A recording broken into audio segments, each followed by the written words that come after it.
Punto en boca na mañá de Radio Culleredo. Son as 12 da mañá e 30 minutos. Xa sei que se vostedes están pola tarde, a partir das 7, están no coche, dice, como dice este que son as 12:30? Porque o programa, evidentemente, o repetimos todos os días ás 7 da tarde para que, por exemplo, hoxe non escoitou pola mañá a Raquel e a Cristina falando co seu convidado, bueno, ou quen quere escoitar a radio pola noite, ás 2 da mañá tamén poñemos a terraza para que, pois, quen polo día non pode ou non quere escoitar de madrugada, pois tamén poda facer o punto en boca a todas horas, Que tal, Cristina, Raquel? Moi bo día. Como estás, Fran? Hola, buenos días. Estou aquí, a miña idade xa cheja con estar aquí.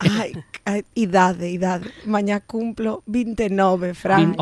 Quen os pillara, madre mía. Mis últimos 20. É que, de verdade, Mi madriña, quen os pillara. Cristina se queixa, oiche. Te das cuenta. estou nunha crise, sen broma. Sí. Estou nesa parte da vida na que penso, mamá, todo o que non fixen nos 20 xa non o vou facer. Pois cando chegues a miña idade... Directamente ya, ¿qué hacemos nosotros, Fran? O sea, Tremendo. Es un bajón que me da, Tremendástico. Pois mira, hoxe temos aquí a unha persoa que, mira, vou dicir unha cousa. Esta persoa estivo no Ruise, de alumno 1 ano, 2, creo. Eso do Ruise queda así no moi... Ruiseñor, perdón, guai, no Ruiseñor, no Ruise. É unha secta xa. Eres Ruise, sí. Levades unha tatuaxe ou algo? No, nos gritamos en la playa, por ejemplo. Sí, ai, sí, que atomámonos outro día. Son Raquel! E saudaronme, pero como, eu digo, non saben nin quen son a esta distancia. Bueno, o tema é que esta persoa que está hoxe con nós, estivo no Ruiseñor hai tempo, nós intentamos tamén, igual que nos gusta pensar que a xente do Ruise vai ver as pezas do Ruise, a nos gustanos pensar tamén que hai que ir ver a xente que se move fora. Exacto. E que ten espectáculos, que ten monólogos, que ten movidas varias, poéticas, e que hai que desplazarse para ver, porque sen público non hai, non? Artificio, nin hai esa comunicación, non? Artística. E entón un alumno, que está hoxe con nós, dixera hai tempo, vou facer un monólogo, non me lembro onde era o sitio, pero creo que era en Riazor, en frente de Riazor. Entón dixemos, pois entre 10, 15 amigos, bueno, imos ver. E pensas, bueno, un monólogo de humor, a ver que tal, mima, como non faga risa, que mal lo imos pasar. E saín dali dicindo, é boísimo. Charlie é bo de verdade. O sea, quero dicir, non tes que dicir, tiven que fingir a risa, tiven que, bueno, escapar rápido. Non, é que é bo de verdade. Entón, hoxe está con nos aquí Charlie Char. Hello, Charlie. Moi boa. Hola. Vaya presentación. Bienvenido. E é todo verdade, non é mentira, non é teatro. De corazón que pasáramolo pipa. E aínda lembro hoxe en día de dicir... Que bonito recuerdo de pensar, orgullo de ver a alguén que fai ben o seu traballo. Entón, Charlie Char, presentador de piloto de comedia, monologuista, ademais, a que te dedicas, Charlie? Vale, pois dedícome a moitas cousas e a ninguna. Un pouco esta un pouco a mezcla. Teño un show infantil que estamos intentando mover por colegios, diputacións, que é sobre as emocións. Teño un show que é un concurso de comedia improvisada, que é piloto de comedia. Próxima edición que facemos o miércoles que ven, 10 de junio no Garufa. Meto así xa o spam. Muy bien. Tamén fago, a veces, así, de vez en cando, algún monólogo e algún show de improvisación teatral. E agora tamén estou estudiando para profesor. É a única forma que conseguindo poder estar encima dun escenario tendo un bon sueldo. Entonces... Vale, sí, isto. Mira, Fran xa ia abrir a boca. Xa lle saían pregunta, Fran. No, me estaba rindo, me gustou a última frase, me gustou tamén. Hai que estar sempre de bo humor? Os humoristas estades sempre de bo humor ou hai que facer moito teatro, ás veces? Sempre temos tamén os nosos días, supoño, somos humanos ao final, entonces é un pouco... Así? Sí, algún non, pero algúns outros sí, que me encargo me selo. Pero sí que, igualmente, sí que intentamos, ou polo menos intento tomarmo todo con humor sempre. É un pouco, a idea, pasache algo malo, e o primeiro que buscas é unha broma que salga sobre iso para poder seguir, é como a forma tamén que, polo menos, teño eu de tomarme a vida. É un pouco... Sempre pensei, sendo moi bestia, moi bestia, esto, vale, perdonade por isto, pero pensei no rollo, se tuvera mañá un cáncer, por exemplo, pues sería, o primeiro que faría sería chorar muchísimo, por supuesto, pero despois sí que intentaría como tiralo muchísimo a broma, para tamén, cando yo dices a alguén, sempre se vai quedar moi serio, eu tirar pues, bromas con todo eso, o sea, cousas que me foron pasando malas, sempre fun tirando con humor, entonces, pensando no caso máis grave, tamén penso que sería eso un pouco a idea, así que vívese mellor, non? Creo, Sí. mentalmente é como unha forma de asumir, non? Traspasar tragedias e dramas. Sí, sí, sí. E claro, como empezou todo isto? Porque quero dicir, foi un camiño que xa tiñas moi claro dende neno, foi algo que se foi construindo, lembras algún momento así clave de dicir, vou subirme a un escenario a contar isto, a facer isto? Sí, hai varios momentos. Todo isto empezou cando tiña 5 anos ou 6, fixéramos unha obra de teatro infantil no que recordo que a profesora estaba lle dicindo a todos que tiñan que facer e a min díxome, tú falo moi ben. E digo, ai, que ben. Qué lindo. Despois parei con todo isto cos 17 volvín outra vez a facer teatro, ben tamén, pero tampouco foi espectacular, e quedou todo de lado. Estuve traballando de informático varios anos. Sí que chegou a un punto cos 30, que levo coa crisis dos 30 e teño 36 desde os 30. No! Que sí que dixen, bueno, moi ben, cheguei onde quería chegar no traballo, íbame moi ben, bon sueldo, boas condicións, estaba viaxando a todo onde quería, íbame moi ben, pero dixen, é que non quero isto durante toda a miña vida. Entonces decidín tomarme unha excedencia para ver un pouco que facer coa miña vida, e aí sí que vin que había un curso de monólogo, que era como esas cousas que dices, gustaríame algún día facer un monólogo, sempre tiñas como esa idea, e de repente coincideu-me aí e foi un pouco cando empecé. Xa apunteime aí, xa me apuntei ao Ruise, empecé a facer impro, e foi un pouco, como estaba tamén sin traballar ese ano, xusto coincideu, pois tamén traballei muchísimo nesto, e creínme moi seriamente que iba a vivir Que iba, desto. claro, exacto. Pero moi convencido, O sea, hai xente que dice, E sigues convencido? E sigues convencido? No, por supuesto que non, xa. Ahora aprendín a ser realista. Qué bueno. Que bueno. qué bien. Imos tocar agora iso, pero eu teño unha pregunta, porque isto sempre a min é algo que me chama, é que facer rir é moi difícil, porque non é, o sea, facer chorar vai soar, tampouco quero quitarlle importancia, pero todos conseguimos chegar a esa píldora, a ese empatizar, no, a este mundo posible onde vale, o que está morto non é o meu can, pero si eu tivera un can, entón empatizas rapidamente, pero facer rir é complicadísimo, non? Sobre todo hoxe en día que parece que tes que ir con vez de... Sí, más delicado donde uno se mete para hacer reír, ¿no? Exacto. Claro. Como foi a primeira vez que fixeches un monólogo con esa intención con esa intención de dicir vou subir en riba dun público e o meu obxectivo é facer rir? Para min foi engañoso, explícome, porque a primeira vez que o fixen, como fixera o curso, era un texto que xa tiña ali ensaiado, que iba practicando pouco a pouco diante dun grupiño de 4 personas, e despois viñeron verme ao sitio que comentabas de Riazor, o Ateneo, había como 40 personas, tiña un aforo de 40 personas e 40 eran amigos meus. Entonces era un texto que tiña traballado con 40 amigos e funcionou moi ben, excesivamente ben, como para decir, son buenísimo, valgo para isto sí que vou vivir. E foi increíble por eso, ao final, estando rodeado de amigos é moito máis sinxelo, claro. Que se estás... Era un tema tamén que conocía ben, que estaba xa probado, non é o mismo tamén ir con un texto que non sabes como funciona. Entonces, bueno, foi... Hai moito traballo detrás diso. É o que acabas de decir. Imagino a Gema, tu pareja, imagino pensando, mima, tal vez é a 10ª vez que escoito este texto, non? E tamén, non? Saber... penso moito tamén na miña nai cando traballa comigo, de ata que punto eres sincera, xa é sincera comigo ou se converte nun apoio de veña, así ti podes. Xa non, claro, como traballar isto na casa incluso. Sí, no meu caso con Gema teño moita suerte porque, bueno, aparte de que é un amor de persona e me escoita sempre, tamén é moi expresiva, entonces non pode evitalo. Cando te das cuenta, claro. Claro, o sea, falo con ela e contolle algo e xa pon esa cara de sí o no. Entonces, que me diga, está bien. Y digo, no está bien. Pero gracias. Tenía una pregunta. ¿Se puede hacer humor con todo? ¿Con todas las cosas? ¿O tienes como un hasta aquí hago y hasta aquí no? ¿Sabes? Sobre todas las cosas. No sé, la gordura, las cosas físicas, no sé, sobre esto. O dice, voy a hacer una broma sobre esto. Ay, no. Y tienes ese límite interno que dice sobre esto, cositas que no tocas, por ejemplo. Eu personalmente sí que intento non facer humor, porque tampouco se gustame a veces, sí que soltar algunha burrada nun momento de estamos aquí, sobre todo máis entre colegas e tal, e de repente, hostia, como soltas eso, que claro. Queda xente, ostras, que gustame moito, pero sí que subindo un escenario e así, intento non tirar, ainda que estou moi a favor de poder facer humor con todo. Con todo. Sí. Porque ao final é que onde poso o límite. Ao final é... Y quién lo pone, ¿no? También ese es riesgoso, ¿no? ¿Quién es el que tiene la autoridad de poner el límite al artista, ¿no? En un Claro, punto. claro, é un pouco o rollo de isto fai moita gracia, isto non, porque xa empatizo con eso, entonces aquí xa te pasache. Eso.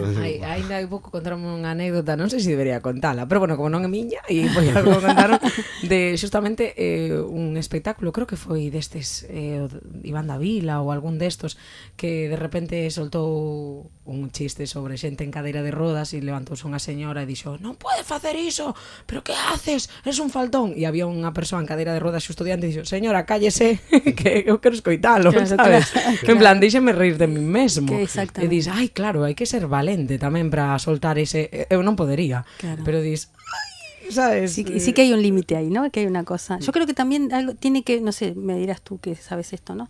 De reírse de uno mismo. Si uno arranca de ahí, ¿no? De reírse de sus propios defectos, de que soy distraído, no sé, ese tipo de cosas, ¿no? Como hacen un poco los clowns, ¿no? Decir, bueno, de su propia torpeza. Y a partir de ahí la gente ya se hace como, bueno, este es uno de los nuestros. Y ahí nos reímos todos juntos, ¿no? Hay como un, este se ríe de nosotros, ¿no? Hay algo de eso que, bueno, a mí me hace reír mucho cuando la gente empieza, muestra su torpeza, bueno, este es torpe como yo, bueno, ahora nos reímos juntos. Si no es como una cosa de juzgar o de, no sé, ¿no? Sí. Sí, sí. Sí, decía, contou no David Latible, en donde coincidimos no Sí, curso, sí. que decía, eu teño, tú non podes dicirle a alguén, que chaqueta máis fea, pero podes coller a tua chaqueta e dicir, esta chaqueta que teño, Dios, é horrible, que asco, pero a tua chaqueta tamén, entonces é un pouco... Sí. Igualas, non? Como que igualas de repente. Sí, tamén é dos monólogos, eu tamén fixen moitos cursos online, e había algún que falaba, non me acordo do nome, pero un dos de El Mundo Today, que decía que el pasaba o primeiro bloque, os primeiros 5 ou 10 minutos, meténdose merda a sí mismo. Está, Un claro. pouco eso, porque ao final é o que dices tú, ao final cando te vacilas a ti mismo xa é un pouco, vale, non ven aquí de sobrado a meterse con todo o mundo, estás metendo con Sí, todos sí. e despois xa está máis acertado. A vacuna, decía un compañero que como que se queres decir algo que tes que vacunalo.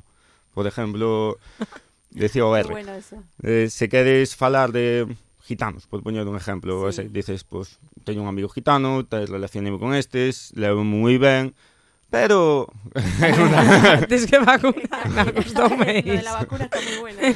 me parece maravilloso. Me gusta, lo tomo, claro. Isto como acabo de lembrar onte cunha amiga que fixo unha parvada e díxome miña nai, que manía tienes, tía? Antes de dicir, menganita fixo isto mal, sempre dis, eu quero a moita. Vamos, la quiero muchísimo, pero é o mesmo. Va a venir el palo Eu después. estou vacunando as amigas. Claro, claro. Qué bonito. Sí, Eso sí, sí. está muy bueno, sí, sí. Hai que ter cuidado agora, hai que estar aí o ollo de, está vacunando esta persoa. Y ahora te imaginaba de pequeño, algún día que te hayas, que te acuerdes así de contar algo que hiciste reír a alguien y de así como decir, a esta persona la hice reír como por primera vez y me encontré con esta condición, como con este... Sí, teño varios momentos que recordo de pequeno, concretamente. Sí que un momento, un par de amigos que me decían que eu era como os de Cruz y Raya. Dicen, tú de maior vas ser como os de Cruz y Raya, que tal.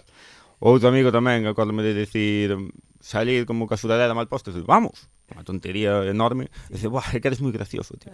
Es que se che quedan aí un momento concreto, pero sí que te van que... quedando, vale. Sí. Qué bonito, O tema tamén é non ese traballo de o día que non eres gracioso afecta, non? Penso, porque eu sempre veme a cabeza o como se chamaba este actor, Robbie Williams, non? Este tipo, esta que coñecemos tamén de o que fai humor o Jim Carrey, non? Que ven como moi a cabeza de pero non son felices. Non, claro, ese día que non fas gracia, ese día que non afecta emocionalmente ou non? Aquí preguntando, tal vez me tome en un xardín que non debería. Si es presión para ti, finalmente, si es presión para ti el hecho de decir, bueno, tengo que ser gracioso ya desde que salgo, ¿no? La cosa, la gente está como, ay, a ver qué dice gracioso, ¿no? Sí, o que falan tamén dos cómicos, na vida personal é distinto, sí que non teño esa presión, porque tampouco son Robbie Williams, que me conocen, Pero a min sí. non me conocen pola calle, e dicen, fai un chiste, é desgraciosísimo, Berto Romero. Pero sí que nun escenario sí que tes un pouco esa cousa de... falaban tamén os cómicos, cando non te conocen, sempre te miran un pouco co perjuicio de non me vai facer rir. O sea, como que tes que ganalo. Baixas sobre ese punto de, a ver, que conta este? Contaste tú antes, de feito. Como que xa costa ver que alguén che vai facer reír. Entonces, sí que pasa, tamén é moi... o fastidiado dos monólogos é cando tes un texto que funciona genial e vas confiado con el, e o que se suele facer tamén é, vale, levo ao principio os chistes que funcionan, ao final os que millor funcionan, o primeiro, os segundos que millor, ao final os que millor funcionan para acabar por alto, e no medio, pois, cousas máis distintas ou máis... Vas probando, ¿no? Probas, sí. Entonces, claro, hai veces que vas cos teus chistes de confianza do principio. Entonces, espérate unha hora moi dura. Repecho, ¿sabes? Claro, porque dices, vale, este era o bon e non funciona, pois vamos co malo. A ver se hai suerte. Respiro, claro. Eso ten que ser porque funcione máis o malo, digas, joder. A esto me los gano sí o sí, ¿no? Sí. Wow. Pero eso obriga a ter un repertorio. E claro, ti, cando contas os chistes, ti ese chiste xa o tes trillado. O mellor, o público non o escoito nunca. Pero claro, ti o contas coa mesma gracia, dices, non te cansas. Sí, sí que me pasa tamén. Como, tampouco fixen unha cantidad de monólogos excesiva como para que me pase eso, pero sí que xa ahora revisito, como tamén tardo tempo entre monólogo a monólogo, revisito o texto e digo, isto xa non me ten gracia ninguna. Que a veces despois repito nun monólogo, porque, bueno, sei que funcionaba, entonces, bueno, intentas tiralo con... Aí sí que é un pouco de acting, de tiralo como se fora a primeira vez, pero dices, isto xa non ten gracia, xa me cansa. Sí. É o que falábamos, a Gema é a que máis lle cansa tamén, a pobre. Sí. Guai, que iso é importante porque non esa pregunta de, claro, ti vas a un sitio por primeira vez, contas ese chiste e a xente ri, pero a ti xa non te fai gracia. Non, claro, que a necesidade de que a persoa que está a enviar esa... Dicía Rosy de Palma nun vídeo, nós ao final os actores, as actrices, os humoristas, simplemente somos un acanle para enviar, non? Entón, non somos o arte como tal, somos a canle. E claro, a canle ten que estar ben, sabes? O cable ten que estar, que percibir e conectar enerxía, electricidade, senón... Claro, que interesante isto, non? Eu escoito por primeira vez o teu chiste, faime gracia, pero a ti xa non. Esta necesidade de cambiar, non? E sobre todo cando te atopas tiso nun escenario, que non estás apoiado por máis, senón que ti, coa túa forma de dicir, a túa forma de contar, a túa forma de expresarte, que complicado, non? Sí, e ademais é tamén curioso co tema dos monólogos, porque ao final, cada chiste que contas, daslle 1000 voltas para quitarlle unha palabra, aquí entonces meto o final, entonces fai máis gracia, fago unha pequena pausa, ten como moito xogo, entonces cada chiste levache muchísimo tempo.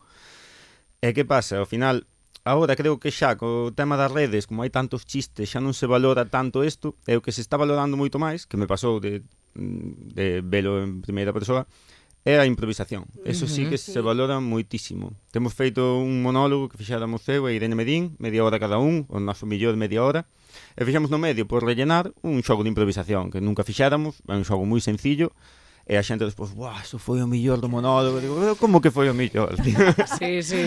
Non me cago na leche. Todo o meu traballo. Media hora, a millor que teño. Foi o millor algo que fixamos por rellenar 5 minutos. Sí.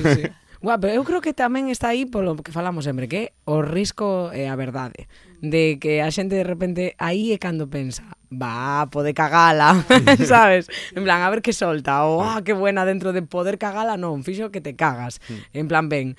Entón, claro, eso é o mítico, non? El público sentirse parte, y también eso, ¿no? Seguramente ahí hubo más de ti en el sentido de no estabas tan rígido, no sé, hay cuestiones ahí. Estaba pensando en el cuerpo, a ver si puedes registrar cuando recién arrancaste, por ahí había un texto y estaba el cuerpo ahí como más rígido y más, si notas ahí una diferencia en términos de evolución de lo que era tu cuerpo al iniciar y ahora, y si ves cierto disfrute en ese sentido, que te sientes más flojo o te permites más movimientos y esas cosas. Sí, a min para iso axudoume moito a televisión, porque ao final sí que como estuve nun programa no que eran 10 programas ou unha cousa así, sí que era como esa presión de isto sí que é importante porque isto vai no ver 80.000 personas e non as 200 que pode haber no local. Entonces vai no ver a miña familia, además son dun pueblo, son da Capela, entonces aí era famoso, son unha persona famosa da Capela. Que maravilla. En da que quede mal. A nova rúa, Charlie Char. Entonces, claro, era como, vale, vai me conocer todos, todo Dios lle vai ir a meus pais, a miña familia con, vin o teu fillo, entonces era como moita presión. Entonces axudoume despois, cando subín a un escenario, de decir, bueno, xa está, somos 100, 200 personas, isto vai se quedar aquí, vamos a pasar ben, e xa está, xa baixoume esa presión. Claro. Te sentiste como más flojo, y hubo disfrute un poco, Sí, por supuesto. Qué bueno, claro. qué bueno. Perdón. No, dale. No, estaba pensando esto que ahora me dijiste la tele y esto de la diferencia en los medios. ¿Hay algún medio que disfrutes más? Tipo, el teatro disfruto más porque estoy más cerca de la... O ¿por qué disfrutas cada uno? También puede ser... A tele disfruto, creo que é un pouco por cousa que ten a tele de, es lo máis top, entre comillas, que ao final non é, pero é como esa idea de es lo máis top, entonces gústame esa sensación de, estou na tele. Adrenalina tamén un pouco, Adrenalina, ¿no? así, ese rollo de, vou salir aquí, dame esa presión. Cando era en directo, non tanto. Cando era grabado, como, ao final é igual, que non repetías, pero creo que che quitaba tamén esa presión de, non estou en directo totalmente. E despois sí que o que máis... O teatro non cheguei a disfrutalo tanto tampouco, porque eu tamén son máis de improvisar, entonces eso, como é con moita xente, a veces, un texto que tiña 3 líneas, me equivocaba nunha, era como, seimas, que pasa? Sufrimento. Entonces, claro, se hai improvisación teatral, por exemplo, sí que a disfruto, porque dalle, mátate, sal de aí como podas. Sí, Eso sí. gústame máis tamén que os monólogos, ao final. É un pouco onde máis me encontro. E tamén presentando tamén é unha situación que me gusta de vamos aquí e falo o siguiente, gestionas un pouco esa sensación. Son quizá os 2 puntos onde máis cómodo me sinto. La cosa de más adrenalina te va más, ¿no? La cosa de más del momento y de cosas más, vale. Genial, sí, qué bueno. Vale. Qué guay, me acabo de imaginar. Claro, estás diciendo que te estás preparando para ser profesor. Imagino a tus alumnos que esta cosa de el profesor guay, que os a ir da clase vai facer un piloto de comedia, sabes? Qué guay. Pero ten que conectar con eles, que é o que decía el antes, non? Como conectar. Hai un refrán que todos coñecemos: máis vale caer en gracia que ser gracioso. Hai que ser gracioso, porque non todos os días, decías antes, non todos os días tes o día. Hai que saber contar os chistes, saber facer humor, ou se aprende? Vale, desto hai como 2 bases. Hai quen xa ten unha gracia máis innata, unha vis cómica máis propia, e despois hai quen non a ten, pero que a traballa muchísimo. Un exemplo desto, por exemplo, que se me ocurre é Luis Piedrahita. Luis Piedrahita non é unha persona particular, tampouco o conozco personalmente, pero non é unha persona que sea particularmente graciosa, que teña unha gracia innata, pero traballa tanto, dedícalle tantas horas que ao final é moi gracioso por eso. Entón, creo que hai un pouco esas 2 cousas. E sempre se pode mellorar, obviamente. Se xa tes unha vis cómica, unha gracia innata, cando a traballas, partes do 6, é máis fácil chegar ao 10 que se partes do 1. Sí, claro. Y quería, a ver, recopilando así un pouco, ¿no? Que dicíamos antes, para construir un monólogo empezamos por chistes bons, despois metemos os malos e despois acabamos cos pletóricos. Entón, a túa vida pode ser todo este inicio que nos acabas de contar de chistes bons, agora imos ao malo, vale? Que vou preguntar, e despois recuperamos piloto de comedia, que ninguén esqueza isto que é o gran chiste, vale? Do final. Pero imos ao malo. Porque ti dicías, de feito, cando contactei con Charlie para vir aquí, el me dicía, seguro que queres falar comigo? En plan, sí, en plan, porque no, vivir disto é moi complicado. Entón, aquí vai o chiste malo, non? O preguntar por que é tan complicado vivir disto. Como sostés un proxecto como que ti estás querendo soster agora de piloto de comedia, as complicacións, non? Que se atopan, que ás veces sempre vemos o positivo, o bonito, pero tamén hai que... A xente ten que entender por que as cousas non saen ou que necesitamos para que algo avance, que algo se construa, canto tempo leva. Entón, Charlie. Cuéntanos. Vale, sobre eso é un bon punto, a verdad. Sí que o problema normalmente, obviamente, é monetario con todo isto. Queiras que non, ainda que a xente non é consciente, eu creo, de pagas 10 euros por un show ou pagas 15, parecelle moito, pero todo o traballo que hai detrás e todo a xente que hai detrás tamén. Ao final, nós, por exemplo, hemos chegado a encher o Garufa, tuvemos 200 personas, que é como unha burrada de xente, cobrábamos a 10 euros a entrada, que tampouco eran 3 nin 4, pero como dividíamos entre todos e tal, ao final quedaban uns 50 euros por persona. Tamén facíamos o de dividir, podíamos facer de, vosotros vides gratis, eu que organizo, cobro, pero tamén sempre tuvamos moito esa filosofía con todo de vamos dividir, porque ao final tamén son os participantes son os que fan o show. E co resto igual, temos un show infantil que estou intentando mover, estamos como nos circuitos da Diputación e así, e fixemos cuentas, por cada vez que nos contraten vamos levar 100-150 euros cada un. Cantos shows necesitas para vivir tendo a 150 euros cada un? É un pouco ese cousa. Chamei a unha pila de concellos, estáme costando muchísimo conseguir nada, un par. E claro, digo, vale, entonces se conseguín un par e fixen todas estas chamadas, cantos necesito, e despois agora isto igual no verán, pero despois en setiembre, octubre, entonces como que tens que buscar moitas formas, e tampouco ao final é como hai moitísimo traballo por detrás que tampouco se gusta tanto. Dices, vale, a mí gustame facer os shows, gustame diseñar, pero se ao final me mato tanto en facer o marketing e todo isto, pois tamén o show non perde calidad ou quedase moi estancado porque non podo dedicarle a todo.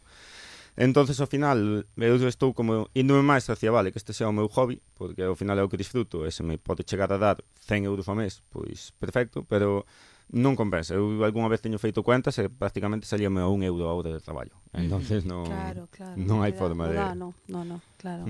É que hai que ser, nese sentido, o tema da programación, o tema de contratar a xente, que ter a xente ao redor que faga todos son cartos e xestión de tempo, que creo que eu vivo moito tema de produccións de teatro que de repente daño unha subvención e como hai que xustificar moitas cousas, de repente tens que traballar moito con eses cartos, tal, olvidan o produto final que é o espectáculo, e o máis importante volvese a produción, que é o que estás dicindo ti, non hai ese disfrute de facer as cousas ben porque tiveches todo un camiño, sabes, monstruoso polo medio que...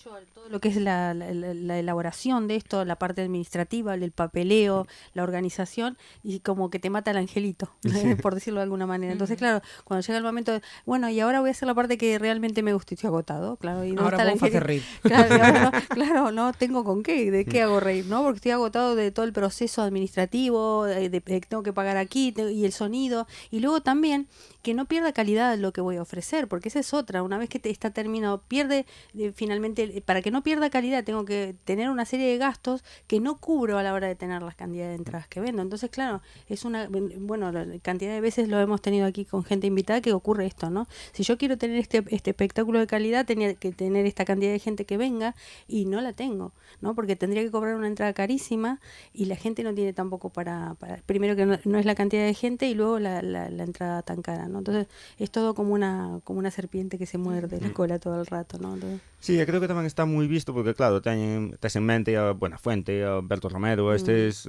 grandes personas cómicos que enchen sitios e dices, ganan, están forrados e tal. E ao mellor sí, pero claro, son unha excepción, digamos. Ao final hai un background, un underground de xente que intenta e que se move e que fai cousiñas que fai por 10 euros ou por unha caña. Para subirse por unha caña, entrada gratis para un acompañante. O por ahí con sponsor, no sé cómo será, pero no tengo ni idea, pero me imagino que a lo mejor alguna marca que los acompaña o alguna cosa así, ¿no? Tiene que, ¿no? Charlie, que a lo mejor tú sabes mejor que yo, pero quiero decir, alguna marca que los va acompañando o que los trae. Yo, por ejemplo, en el caso, creo que, bueno, no sé si es Berto, o alguien había traído algún humorista argentino también, a Dolina y demás, entonces luego se juntan, pero sí que venían con marcas que los acompañan. Entonces, claro, por ahí de esa manera, decir, bueno, como me acompaña la marca, ya tengo hotel, tengo esto, entonces... Claro, pero eso seguimos a falar, non? Das intencións. Hay que conseguirse un sponsor, ¿será? No lo sé cómo. Por favor.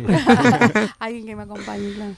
Que pasada. Si nós conseguíramos con sponsors tamén unha vez que fixemos un evento de un piloto de comedia máis grande, mas vamos facer como un fest. E aí tamén dixemos, vamos conseguir sponsors, pero claro, tampouco tes moito que ofrecer de un sponsor. Vale, unha imagen de 100 personas que nos van vir ao show 200 e subirte nas nosas redes que temos 1000 seguidores. Entonces tamén se medio cho fan como favores e non lles costa moito. Tirábamos con xente, por exemplo, un sitio de escalada de Coruña, Hangar 4, gracias.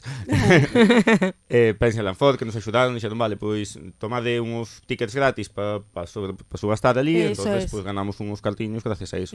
Ese tipo de cosas. Claro, empresas que te den una mano, que de golpe para ellos también es un poquito de marketing y bueno, pero claro, te tienen que ir acompañados desde el comienzo y luego ya que en la medida que vas creciendo ya te acompañan, pero bueno, tienen que los empresarios también dar una mano al artista. Y a xente que vaya os sitios. La gente siempre, si no, no hay manera, pero el empresario que sí que puede, por ahí no se dedica exclusivamente al arte, se dedica a los coches o a otras cosas, tiene que dar una mano, si no, no hay manera. No hay manera de que el artista Por favor, pueda... buscamos sponsors para Charlie. Sí, eso es ahí. Y agora, para acabar con ese final, ¿no? Esto hay que ver o lado positivo. Del angelito con alas, volando ahí. Exacto. Ahí. Que é piloto de comedia? Así para despedirnos, que ademais temos pouco tempo, entón explica así que é piloto de comedia, que ademais a semana que ven tedes, verdade? Entón explícanos, anima a xente a vir. Eso. Invitamos a todos a ir. Vale, piloto de comedia surgeu da necesidade de que a xente notaba cando empecé a facer monólogos que había xente moito máis graciosa que a min, que non quería escribir un monólogo, que non lle apetecía subir. Entonces diseñei un formato no que calquer persona con mínima gracia pode subir e facernos reír. Entonces, ao final é un concurso de comedia improvisada, está feito en formato concurso, veñen 8 participantes, basan diferentes pruebas e despois o público vota a través dunha aplicación polo seu concursante favorito. Ay, qué O da bueno. aplicación é novo, Bueno, está desmodernizado. O sea, o que evolucionou desde que viñeche, xa Teño un que ir, o animalada. de Yo estou ali, voy a ir, qué lindo, Sí, qué sí. bueno. Esta edición vai estar moi guai además porque temos o ganador da primeira edición, temos o ganador do novo Rei da Comedia, vai vir tamén unha ganadora de outra edición de Piloto de Comedia que estuvo no Rei da Comedia conmigo, que vai co-presentar, que ten un podcast, Canta Claro. Entonces vai ser unha edición potente, a verdad. Tamén estamos xa, ao principio empezamos facendo unha cada mes, pero despois era inviable, agora como estamos a outras cousas, queremos facer, que non morra o proxecto, pero facer unha cada ano, facer unha boa. Bueno. Entonces- un ano. Entonces, O sea, que é destes eventos exclusivos, o sea, que non perda ninguén. Hay que decir día, hora y lugar, ahora. A Coruña, Sí. Sala Garufa, miércoles 10 de junio ás 9:30. Perfecto. Qué guay, pues ahí todos estaremos. Sí, sí. emplazados para ir a ver eso. Sí. Perfecto, vai ser increíble. Eu, se non queredes quedarvos atrás en la diversión, os lo Eso es. recomiendo. Ahí. Eu creo que eu quero entrada, digo en serio que ademais saio de currar e veño para aquí directa. Jo, Perfecto. pois Charlie, de corazón, que vaya moi ben, que as iniciativas como a túa sigan vivas, que a xente apoie, tanto os que poden con Eso. cartos como os que poden ir ver desfrutar e rir e por favor que a xente vaya con disposición, se vas a un show de comedia. Entendo que hai días e días, pero non sabedes o duro que é, que a mí tamén pasou, subirte a facer algo de risa e ver o que está diante dormindo. O sea, que dis, señor, non empecéis, sabes? Non son eu o problema. Entón, que a xente vaya disposta, con ganas de rir, e grazas a ti por crear este Eso. tipo de formatos. Sí, sí. Y el Garufa, que es precioso, que he ido varias veces y es muy lindo lugar también, así que... Redes sociais, que non nos esquecemos, las por redes, las favor. redes. Teño dúas, @piloto de comedia e @eusoncharlie Ahí está. en Instagram. Aí Todo estamos. dicho, muy bien. Moitísimas Muchas gracias gracias. por invitarme a vos. Gracias. Ai, que bonito, verdade? Traer a Está sendo moi xente. A ver, que non é que non sexa bonita cando vimos Cris e máis eu, pero creo que é máis bonito cando ven xente, verdade? É bonito igual, é con xente que aportan tamén, ou vos tamén o facedes moi ben. Es que Grazas, bueno, es Fran, grazas, Fran es es que bueno. Fran- Especialmente a parte final, porque teñen bueno, unha parte, tenemos- bueno, non é apta Prepárate. para todos No, os no. públicos, No, cuidado. él la va a entender Se queres mejor que contratarnos nadie. para piloto de comedia, podes. Cuando Esa quieras playback. vamos. Prepárense psicolóxicamente, señoras e señores, vamos a despedir, como é habitual, punto en boca. Punto en boca. Es que no puedo. Pois que lle imos facer? Continuamos aquí en Radio Culleredo. Gracias, Cris, gracias, Raquel. Gracias. Grazas, Charlie. Charlie. Un saúdo ata a semana que ven.